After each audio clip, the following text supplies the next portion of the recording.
Olá! Que bom ter vocês conosco. Nós somos uma IA desenvolvida pelo site Ponto Geek. Curadoria de conteúdo humana por Gordo Geek. Eu sou o Eduardo. E eu sou a Jéssica. Aqui sempre fazemos uma investigação especial sobre um olhar geek de assuntos ligados à tecnologia, ciência, espaço e muito mais. Olha, hoje a gente recebeu um material bem denso para analisar. O assunto é gigante. Doenças crônicas. E o impacto econômico que isso representa, né? As fontes falam em números assim impressionantes. Impressionantes mesmo. Mencionam um custo global que pode chegar a 47 trilhões de dólares até 2030. É muito dinheiro. Uma cifra astronômica, sem dúvida. Então, a nossa ideia aqui, sabe, nessa primeira conversa, é usar esses documentos para a gente meio que mapear as 10 condições crônicas que, pelo que o material indica, mais geram receita para a indústria da saúde. É como identificar os principais jogadores nesse cenário, né? Que movimenta mais esse mercado bilionário. Exato. Vamos tentar desenrolar isso? Os documentos que a gente tem aqui, eles destacam um grupo, umas 10 condições principais, né, que movimentam bilhões. Isso. E já de cara, olhando o material, dá para notar um padrão, sabe? Qual padrão? Muitas dessas doenças, elas juntam duas coisas. Afeta um monte de gente, a tal da alta prevalência, e exigem tratamento por muito tempo. Às vezes, a vida toda. Ah, sim, tratamento contínuo, faz sentido. E essa combinação, claro, cria um mercado enorme, né? Como está descrito lá. Com certeza. Bom, começando a lista que o material traz, câncer, a área de oncologia. Um peso pesado, sem dúvida. Uma das fontes até fala que só o mercado global de remédios para câncer já passou dos 217 bilhões de dólares em receita. É muito alto. Gigantesco. E logo em seguida o material aponta outra dupla importante. Qual? Asma e DPOC. Exatamente. Asma e a doença pulmonar obstrutiva crônica. Os números de gente afetada no mundo são... enormes, né? Asma acho que são 262 milhões de pessoas e DPOC é quase 400 milhões. É gente pra caramba com dificuldade pra respirar. Puxa. Muita gente. Aí, na sequência, o material traz as doenças cardiovasculares, as DCVs. Basicamente, problemas do coração, dos vasos. Que são a principal causa de morte no mundo, segundo os dados, né? Isso. Foram quase 18 milhões de vidas só em 2019. O impacto é devastador. Nossa, e junto delas vem a hipertensão, que o material coloca como um fator de risco chave para as DCVs. Exato. E que afeta mais de 1 bilhão de pessoas no mundo. Bilhão. Com B. É muita gente. E muitas vezes silenciosa, né? A pessoa nem sabe que tem. Pois é. Aí o diabetes também aparece com muita força nos papéis que a gente analisou. Sim, a prevalência é descrita como alarmante. Falam em 1 a cada 9 adultos no mundo, mais ou menos. Isso dá quase 590 milhões de pessoas agora em 2024. E os custos também são altíssimos, né? Lembro de um documento que colocava o Brasil como o terceiro país que mais gasta com diabetes. Isso mesmo. Mostra o peso financeiro também. Aí, mudando um pouco o foco, mas ainda na lista, tem saúde mental, com destaque para depressão. Que o material aponta como a principal causa global de incapacidade. Afeta mais de 300 milhões de pessoas. É um número que mostra que o problema não é só físico, né? O impacto é muito amplo. Sem dúvida. E falando em impacto amplo, os documentos trazem a obesidade. Ah, sim. Descrita como um desafio global, né? Já passou de 1 bilhão de pessoas obesas no mundo. E no Brasil, os dados que eles apresentam são preocupantes. Um aumento de 72% nos casos entre 2006 e 2019. 72%. Nossa, é um crescimento muito rápido. Muito. Depois, o material cita artrite e osteoartrite. Que estão muito ligadas ao envelhecimento, né? E também, olha só, a obesidade de novo. Exatamente. Os documentos mencionam quase 600 milhões de casos em 2020 e a projeção é chegar a 1 bilhão até 2050. 1 bilhão de pessoas com dor crônica nas juntas. É complicado. Muito. Aí tem também a doença renal crônica. O material chama até de epidemia global. E o interessante é como eles conectam isso com outras doenças da lista, né? Tipo diabetes e hipertensão mal controladas que acabam sobrecarregando os rins. Exato. Uma coisa puxando a outra. E para fechar essa lista dos 10 mais citados nos documentos, Alzheimer e outras demências. Os números também só crescem. Fala em 55 milhões no mundo, mais de 1 milhão aqui no Brasil. E a projeção é de aumentar ainda mais, né? É um desafio enorme para as famílias, para o sistema de saúde. Sem dúvida. Impressionante ver essa lista e perceber como tudo está meio que interligado, né? É o que os documentos chamam de cascata de comorbidades. Exatamente essa ideia que o material passa. Você trata a pressão alta que está ligada ao diabetes, que pode afetar o rim, que piora com a obesidade. Parece um efeito dominó mesmo. É isso. O material sugere que, raramente, o tratamento é de uma coisa só, isolada. Tratar uma condição crônica frequentemente exige olhar para outras que aparecem junto ou como consequência. Entendi. E isso cria essa teia, né? Uma rede complexa de necessidades de cuidado e, claro, um mercado bem considerável para tratamentos, para remédios, como está bem descrito lá. Certo. Então acho que a gente conseguiu identificar esses 10 grandes nomes, digamos assim, segundo o material que a gente analisou. Sim, os protagonistas desse cenário. Mas aí fica a pergunta, né? Como que esses nomes todos se traduzem em dinheiro, em custos reais? Qual o tamanho dessa conta? Bom, esse é justamente o próximo passo da nossa análise, né? A gente vai mergulhar agora nos valores. Legal. Detalhar os custos que estão associados a cada uma dessas doenças, comparar um pouco o cenário global, o americano, o brasileiro, sempre olhando o que essas fontes trouxeram para a gente. Perfeito. Então fechamos aqui essa primeira visão geral, esse mapa inicial das condições crônicas que, segundo os documentos, mais movimentam o setor de saúde. Exato. Next level. Ok, então já vimos o panorama geral, né? As 10 doenças crônicas que mais movimentam a indústria da saúde. Agora, vamos mergulhar nos números. Colocar a lupa nos custos mesmo. Isso. E aqui a coisa fica séria. Preparem-se, porque os valores são realmente de cair o queixo. Exato. Vamos detalhar não só o tamanho do mercado de tratamento, sabe? Aqueles bilhões que a indústria fatura, mas também o fardo econômico mais amplo. Aquele que inclui, tipo, perda de produtividade, custos indiretos. Exatamente. Vamos olhar dados globais dos Estados Unidos e também do Brasil, conforme as fontes que a gente analisou indicam. A escala é impressionante. Bom, vamos lá. Começando pelo gigante câncer. É, o primeiro da lista. Globalmente, o mercado de oncologia nossa já bateu 321 bilhões de dólares em 2024.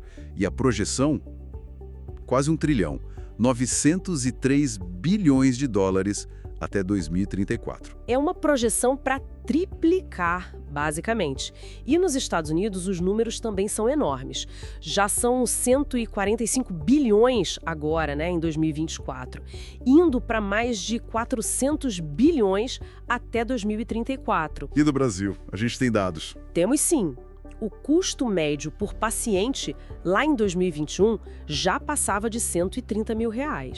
E olha, alguns tratamentos novos de imunoterapia, terapia-alvo, chegam a custar milhões por paciente. Milhões. Nossa, e esse crescimento todo é só remédio caro? Não só. Claro que os tratamentos inovadores pesam, mas também reflete o envelhecimento da população, né? E, o que parece um paradoxo, diagnósticos mais precoces. Ah, entendi. Mais gente diagnosticada, mais gente tratando por mais tempo. Exato. Bom, seguindo, diabetes, outro peso pesado. O mercado global de cuidados, veja bem, cuidados aqui, deve quase dobrar até 2032, chegando a 62,7 bilhões de dólares. Em 2025, mas você mencionou antes, em outras fontes, que só os medicamentos movimentaram 92 bilhões em 2022? Como que fecha essa conta? Ah, boa pergunta. É que são recortes diferentes, né? Os medicamentos, principalmente os novos, como análogos de GLP-1, insulinas, são uma fatia enorme, sim. Esses 92 bilhões são só dessa parte. Entendi. O mercado de cuidados, aqueles 34,5 ou 62,7 bilhões, inclui outras coisas. Aparelhos de monitoramento de glicose, tirinhas, serviços de acompanhamento, educação em diabetes. É um conceito mais amplo, mas que não inclui todo o gasto com medicamento necessariamente, dependendo da fonte. Faz sentido. E o custo total disso? Aí que assusta. Nos Estados Unidos, diabetes foi a condição única mais cara em 2019. O custo total mesmo, atribuído à doença, incluindo complicações, perda de produtividade, tudo, chegou a 640 bilhões em 2021. 640 bilhões, uau! E o Brasil? O Brasil não fica muito atrás, viu? É o terceiro maior custo global com tratamento de diabetes. Quase US$10, 43 bilhões em 2022. É muito relevante. Caramba! Bom, e falando em impacto pesado, doenças cardiovasculares, as DCVs. Essas também. O mercado global só de medicamentos foi de US$144 bilhões em 2023. Mas o que realmente chama atenção é a projeção americana para o fardo econômico total. Qual é? Prepara. Os custos totais podem bater o USD 1,8 trilhão de dólares até 2050. 1,1 trilhão e 800 bilhões. Nossa Senhora. Exatamente. E esse número trilionário mostra bem aquela diferença que falamos. Uma coisa é o mercado de remédios, outra é o fardo para a sociedade, que inclui internação, cirurgia, reabilitação, gente que não pode trabalhar. Entendi. E aqui no Brasil? No Brasil, o SUS gasta mais de 1 bilhão por ano só com os procedimentos ligados à DCV. E os custos totais, por exemplo, de infarto e insuficiência cardíaca já passavam de 22 bilhões cada um lá em 2015. Imagina hoje. Os números só devem ter aumentado. Bom, vamos agrupar as respiratórias. Asma e DPOC, a doença pulmonar obstrutiva crônica. Certo. Juntas, o mercado global de medicamentos foi de quase 38 bilhões de dólares agora em 2024. E nos Estados Unidos? O gasto combinado foi de cerca de 70 bilhões de dólares, mas esse dado é um pouco mais antigo, de 2016. E no Brasil, a DPOC sozinha custa mais de 1.500 dólares por paciente por ano. Não parece tanto perto dos outros, mas multiplica isso por milhões de pacientes. Pesa bastante no sistema, com certeza. Agora, um tema que está quente, obesidade. Ah, sim. Esse mercado está explodindo, né? Principalmente por causa dos novos medicamentos, os tais análogos de GLP-1 que o pessoal usa para emagrecer e controlar glicemia. Aqueles Ozempic, Wegovy, Mounjaro? Esses mesmos. Globalmente, o mercado de tratamento para obesidade pode chegar a quase 100 bilhões até 2034. É um crescimento muito rápido. E o impacto é muito maior que só o remédio, imagino? Sem dúvida. Nos Estados Unidos, o custo médico direto já era de 173 bilhões em 2019. E no Brasil, tem uma projeção de impacto econômico total, incluindo sobrepeso também, que pode chegar a 218 bilhões até 2060. 218 bilhões? É aquela história da cascata de comorbidades, né? A obesidade acaba puxando diabetes tipo 2, doenças do coração, problemas articulares. Precisamente. Uma coisa leva a outra e os custos se multiplicam. Bom, passando para a saúde mental. Aqui a gente vê um crescimento forte no mercado de tecnologia em saúde mental, tipo apps, telemedicina, projetado para quase US 23 bilhões globalmente. Interessante esse foco na tecnologia. Sim, mas o fardo econômico continua altíssimo. Nos Estados Unidos, estima-se um custo anual para a economia de mais de 280 bilhões de dólares, muito ligado à perda de produtividade, absenteísmo. E no Brasil, como estamos? No Brasil, o SUS tem a ARAPS, né? A Rede de Atenção Psicossocial. E houve um aumento no investimento em 2023, o que é positivo, mas os desafios são enormes ainda. Com certeza. Seguindo. Doença renal crônica, DRC. Essa também tem um peso grande.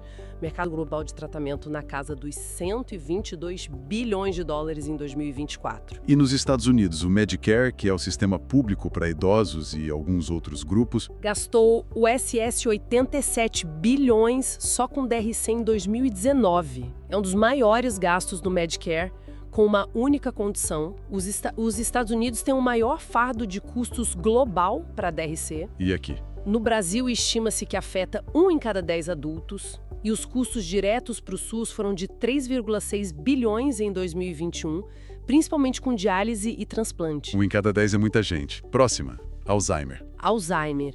Aqui o mercado de terapias ainda é relativamente pequeno, projetado para uns USS 12 bilhões até 2034. Tem poucos tratamentos que modificam a doença de fato, né? Mas o fardo econômico deve ser Gigantesco. Nos Estados Unidos pode chegar ao USS 781 bilhões já no ano que vem, em 2025. 781 bilhões. Quase 1 trilhão de novo. É um número assustador. E o dado brasileiro que você mencionou na outra parte é chocante também, né?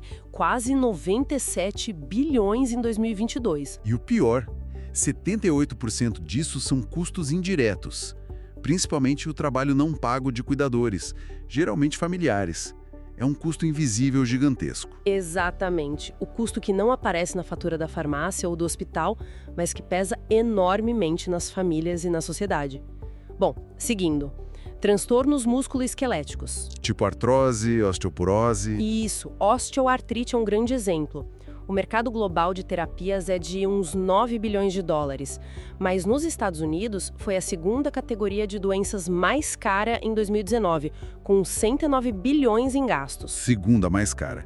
E no Brasil? No Brasil, um dado interessante é sobre a osteoporose sozinha. Custa 1,2 bilhão por ano e muito disso está ligado à perda de produtividade por fraturas, afastamentos. Faz sentido. E para fechar nossa lista das 10... Doenças autoimunes. Essas são um grupo bem diverso, né? Artrite reumatoide, lúpus, esclerose múltipla. O mercado global de terapias tem uma projeção absurda, 416 bilhões de dólares até 2033. Quase meio trilhão de dólares. Exato. Nos Estados Unidos, afetam cerca de 50 milhões de pessoas. E os custos para empregadores são bem altos, por causa de tratamentos caros e afastamentos. E no Brasil a gente ouve muito falar da dificuldade de acesso, né? Medicamentos de alto custo no SUS. Sim, essa é uma questão central. São tratamentos que podem mudar a vida do paciente, mas o custo é uma barreira enorme, tanto para o sistema público quanto para o privado. Existem iniciativas para tentar reduzir essas despesas, negociar preços, mas é um desafio constante. Ufa, cobrimos os números das 10. É realmente impressionante o peso financeiro de cada uma delas. Pois é, fica muito claro, né? O fardo é imenso e, como a gente viu, os custos diretos com o tratamento, o tamanho do mercado farmacêutico é só uma parte da história. O impacto econômico total é muito, muito maior. Sem dúvida.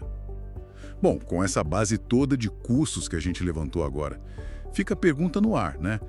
Como essa dinâmica financeira, todos esses bilhões e trilhões, influencia a pesquisa, o desenvolvimento, a busca por tratamentos mais eficazes ou, quem sabe, até curas definitivas? Next level. E agora a gente entra num ponto, assim, crucial que o material levanta, um paradoxo mesmo. O modelo de negócio que a gente tem hoje, ele parece que funciona melhor com a gestão da doença a longo prazo, não necessariamente com a cura. Exato. E tem um documento-chave nisso, uma análise de 2018 da Goldman Sachs que é bem direta. Ah, sim, eu lembro dessa. Eles perguntaram na lata, sabe? Curar pacientes é um modelo de negócio sustentável? Usaram até o exemplo da Gilead com o tratamento para hepatite C. Que teve taxas de cura altíssimas, né? Altíssimas. E o que aconteceu? As vendas do remédio, caíram vertiginosamente. Puxa. Fica claro, né? Tratamento crônico, fluxo de caixa recorrente, cura.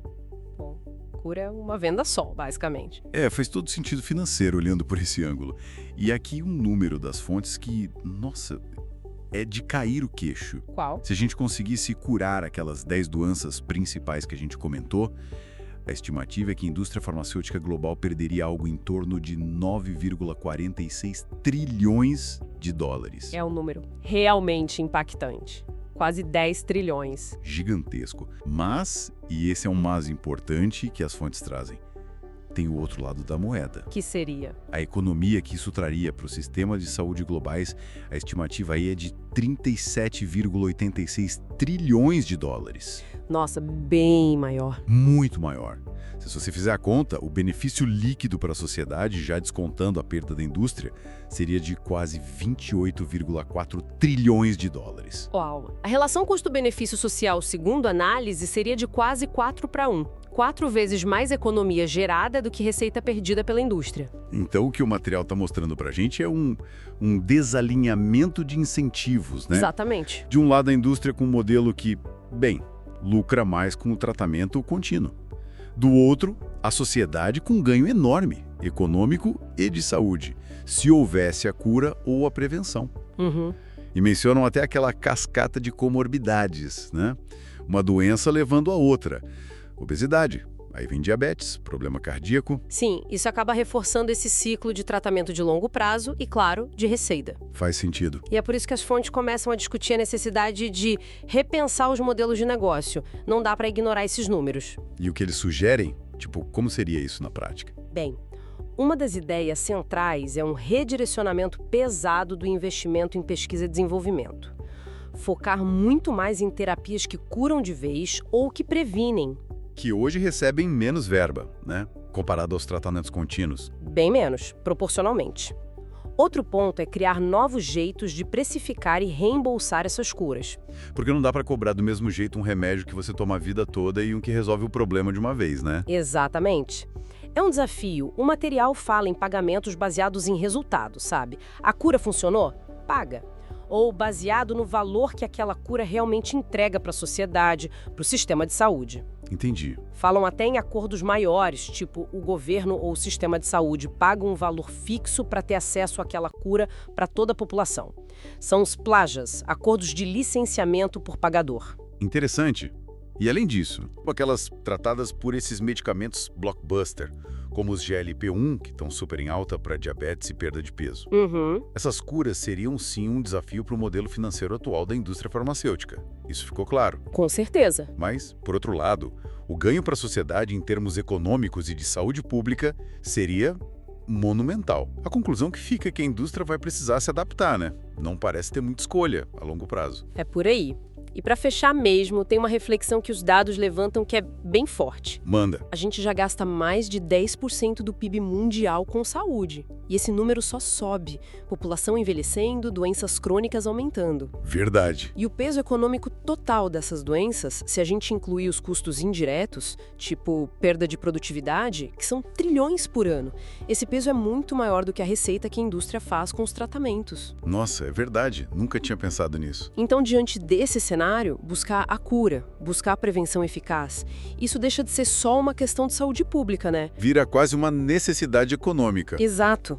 Uma necessidade econômica urgente para garantir que os sistemas de saúde continuem funcionando no futuro. Sustentabilidade. Faz todo sentido. E aí fica a pergunta no ar, né? Um modelo que foca tanto na gestão da doença e talvez não tanto na erradicação ou prevenção. Será que ele é sustentável a longo prazo para a sociedade como um todo? Esperamos que essa nossa discussão detalhada tenha sido útil e, claro, interessante para quem nos ouve. E se você gostou, não esquece, deixa seu comentário, curte, compartilha com os amigos, isso ajuda muito a gente a continuar trazendo essas informações e análises. É isso aí. Muito obrigado pela companhia e até a próxima. Tchau!